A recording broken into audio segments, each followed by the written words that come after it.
They say you are what you eat, so I don't eat chicken feet. But I love me some of Grandma's pickled beets. Well, cut it up, put it in the pan, throw it over your shoulder and see where it lands right here in Farmer's Kitchen. Maters, taters, beans and corn, the cows in the barn and the sheep's been shorn, kids in the barnyard chasing Grandpa's chicken.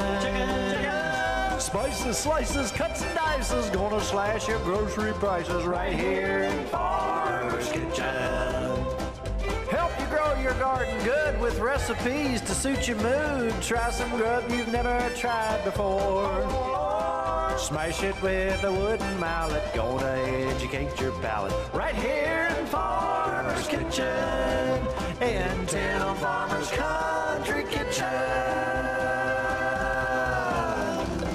We're gonna cook something good now. Hello and welcome to Tim Farmer's Country Kitchen, our 10th anniversary, or birthday, you could say, edition.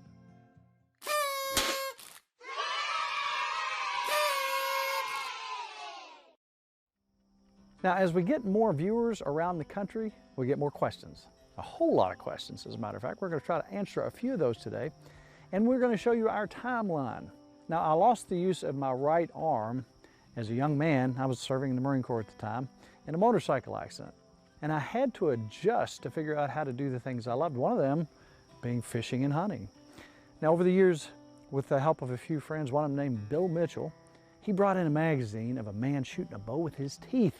This was amazing to me. So I went and I got a piece of leather and I put it on my bowstring. Before long, I was shooting a bow. Shortly thereafter, I started entering competitions and winning around the country, shooting for the IBO. I started in Fish and Wildlife as a fisheries fella. Loved my job, absolutely loved my job. We would go out and we would manage state-owned lakes, shock farm ponds, help people with technical guidance with their personal ponds and lakes. After a few years, I started shooting some video and started doing some hunting and fishing things on the side. Next thing you know, I was talking to the Outdoor Channel. At that same time, the former host of Kentucky Afield, Dave Shuffett, decided to move on to greener pastures. At that point, I became host of Kentucky Afield in 1995, the oldest outdoor television show in the nation. As host of that show, we hunted, we fished. I thought about hunting and fishing maybe a little bit differently than a lot of people in hunting and fishing shows today. It wasn't about the trophy. It wasn't so much about the size of the rack or the size of the fish. A lot of it was to bring fresh, organic meat to the table. When we did a deer hunting segment, it was most important to me to come back and say, okay, here's how to completely clean a deer efficiently, not wasting any meat. We did a deer processing video with my old buddy Sim Harp, and we showed how to take each part of that deer and make it the best we possibly could. Then through the years, I started meeting people who loved to cook. One of them was a professional chef. He was a French chef. His name was Raoul Dupree. He was from Lyon, France, and he came here to visit his daughter, who was my neighbor. We struck up a conversation as best we could with my limited French and his limited English. One day he asked me if he could have a trout that he saw me bringing in, and he made this fantastic recipe. I said something to his daughter, does he cook like this all the time? And then she told me, he was too humble to say it, that he was a famous chef and made fantastic stuff. So we started hanging around. He started showing me recipes and sauces. It was fantastic. It was such a wonderful education. He took me under his wing. He showed me how to do things. He showed me how to make sauces that accentuate flavors from various game recipes. So I started cooking on television in 1995. That was a long time ago. 10 years ago, I started thinking about stepping outside of just the hunting and fishing world and doing a cooking show. Not just cooking, but farming, gardening, stepping outside the kitchen and showing what it takes to bring food in, whether it be hunting or fishing, gardening, and having folks on that do things the old-fashioned way. Started thinking about a theme song about 10 years ago. So I was mowing, and it just popped into my head.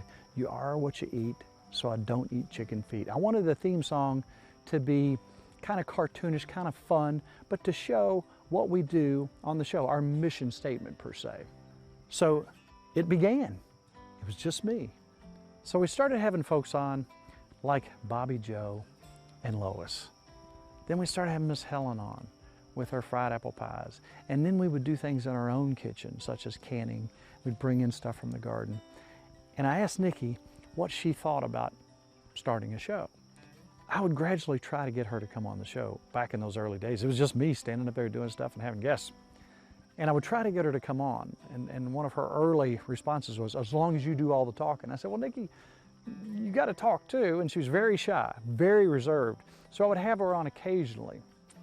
2015, Nikki has a bad car accident, breaks her neck.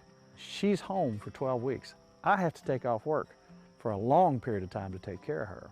During that period of time, we started thinking, maybe we should both be home. I had almost 30 years in. I said, well, why don't you come on and start doing the show with me full time? She said, well, I'll think about it.